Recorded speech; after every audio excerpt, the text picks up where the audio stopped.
Ini berani nyebrang seberang sana? Berani. Kalau khusus untuk rumah yang sudah rusak, kemudian rumah yang tidak layak lagi untuk ditempati, ini perlu pendataan yang akurat. Saudaraku, Wakil Ketua 2 DPRK Aceh Tengah, Susilawati, meninjau langsung sejumlah kampung terdampak banjir bandang di Kecamatan Ketol, Kabupaten Aceh Tengah pada Selasa 23 Desember 2025. Kunjungan tersebut dilakukan untuk menyalurkan logistik sekaligus melihat secara langsung kondisi warga di Kampung Burlah, Bugara, Bintang Pepara, dan Ketuyang. Susilawati mengatakan banjir bandang telah menyebabkan kerusakan parah, khususnya di Kampung Burlah. Sebanyak 48 rumah dilaporkan hanyut dan tidak lagi dapat ditempati. Sementara itu, di Kampung Bintang Pepara, seluruh warga terpaksa mengungsi ke Kampung Bugara. Baik, hari ini dapat kami laporkan bahwa kami mengunjungi Kampung Burlah, Bintang Pepara, Bugara, dan Ketuyang dalam rangka penyaluran logistik kepada Kampung Burlah dan Bugara serta Bintang Pepara yang hari ini terdapat korban, terutama di Kampung Burlah ini ada 48 rumah yang hanyut, yang lokasinya ada di belakang kita. Hunian yang mereka tempati sebelumnya dinilai sudah tidak layak akibat terdampak bencana. Dalam kunjungan tersebut, Susilawati juga menyoroti putusnya jembatan Berawang Gajah yang menjadi penghubung utama 4 kampung di wilayah tersebut. Jembatan itu selama ini menjadi urat nadi perekonomian dan kehidupan sosial masyarakat. Pemerintah harus hadir minimal dengan membangun jembatan darurat agar masyarakat bisa kembali melintas. Saat ini, warga terpaksa menggunakan tali seling yang dipasang secara swadaya oleh masyarakat Kampung Burlah dan Ketuyang untuk menyeberang sungai. Kondisi ini dinilai sangat berbahaya, terlebih karena arus air masih berpotensi meningkat akibat hujan yang belum sepenuhnya reda. DPRK Aceh Tengah juga menaruh perhatian pada kebutuhan dasar warga yang kini terisolir. Banyak warga tidak lagi bisa mengakses kebun karena lahan pertanian mereka terdampak banjir dan longsor. Kalaupun masih ada hasil kebun, distribusinya terhambat akibat terputusnya akses jalan antar kampung. Dari Aceh Tengah, Alga Mahatiara, Tribun Gayo. Perekonomian dan kehidupan masyarakat kita.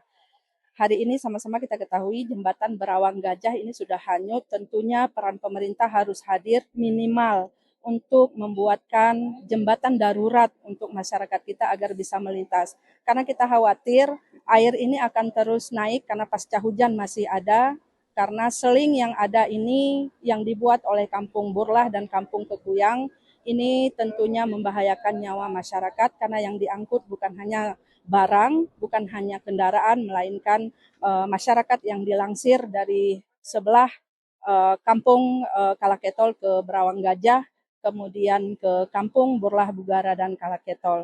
Ini tentunya sangat membahayakan nyawa karena air sewaktu-waktu bisa naik, karena ini adalah air yang bersumber dari Kerung Pesangan.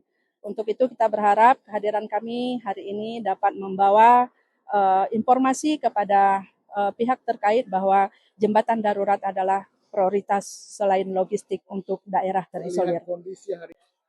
Tentunya kita sangat prihatin dalam kondisi ini karena posisi bencana ini adalah menyeluruh bukan hanya untuk wilayah Kecamatan Ketol saja.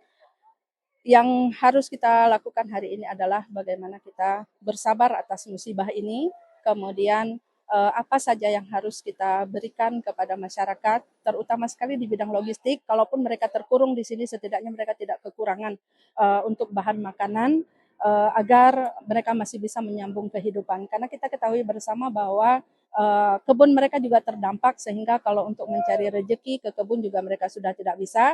Kalaupun ada hasil kebun, mereka sulit untuk mengeluarkan karena posisi 4 kampung ini sudah terisolir. Bu, ini kan mau segenap nih Bu, 1 bulan. Apakah di PRK sudah ada pembahasan untuk hunian sementara untuk warga-warga atau bagaimana? Boleh kita sedikit?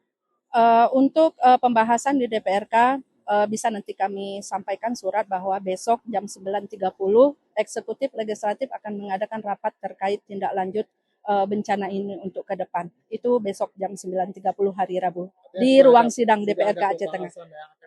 Iya, sudah. Kemudian ini Bu, jadi ada beberapa warga juga di seberang yang kami jumpai, mereka mengaku tidak lagi mau tinggal di sekitaran sini Bu, karena dampak trauma yang ditimbulkan mereka. Bagaimana tanggapannya? Kalau khusus untuk rumah yang sudah rusak, kemudian rumah yang tidak layak lagi untuk ditempati, ini perlu pendataan yang akurat dari reja setempat, kemudian satu pintu melalui camat yang akan disampaikan ke BNPB, karena setelah ini kan ada pasca rehab rekon yang akan dibuat hunian sementara, kemudian hunian tetap. Tentunya masyarakat harus memutuskan secara bersama-sama kemana mereka direlokasi, agar selebihnya nanti peran pemerintah akan hadir untuk membangun hunian sementara dan hunian tetap. Mungkin terakhir, jadi beberapa anak-anak di sini juga mengaku eh, tidak ada bantuan gitu, misalnya trauma healing mereka. Mereka kan juga terdampak, yang artinya sekolah, kegiatan lainnya tidak bisa dilakukan. Ini bagaimana? Baik, kalau untuk anak-anak mengobati trauma mereka, tentunya nanti ada beberapa LSM yang sudah mendaftar ke kami sebagai trauma healing yang akan mengunjungi posko-posko pengungsian yang ada di Kabupaten Aceh Tengah. Ini sudah dibagi di beberapa lokasi, bahkan kemarin kami ke Rusit, di Pantan Bener dan Atu Singki itu kita sudah bawa tim trauma healing.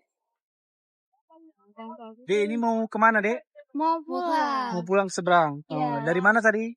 Dari sana belanja. Apa aja belanjanya? Prince, Indomie, terus Jadi kenapa beli makanan apa di sana nggak ada makanan lagi, Dek? di sana mahal. Mahal. Berapa? Yang 500 jadi 1.000 gitu. Oh, jadi Indomie di seberang sana berapa? Yang kalau mie sedap 5.000, yang kayak yang 1.500 tuh 3.000. Oh, di sana berarti masih ada jual ya? Masih. Jadi kalau beras ada masih di rumah? Beras masih ada. Nah, jadi Jadi tadi pun lagi di habis dibagi. oh iya iya. Nah, ini jadi adik ini di seberang sana tinggal di pengungsian rame-rame atau di rumah? Di rumah. Di rumah. Berarti rumahnya nggak apa-apa ya? Iya. Oh iya iya. Jadi sekolahnya yang sekarang yang kena ya? Iya. Jadi ini nggak sekolah berarti ya? Enggak. Ini berani nyebrang seberang sana? Berani. Ini selama bencana ini berapa kali udah nyebrang ke seberang sini? 2 kali kalau ini. Udah 2 kali ya? Oh iya. Kemarin tuh ngapain? Belanja juga? Iya. Ini kenapa nggak bapak pergi atau mama? Nah. Hah? Ya kita sekalian jalan-jalan, bosan di rumah. Oh, bosannya.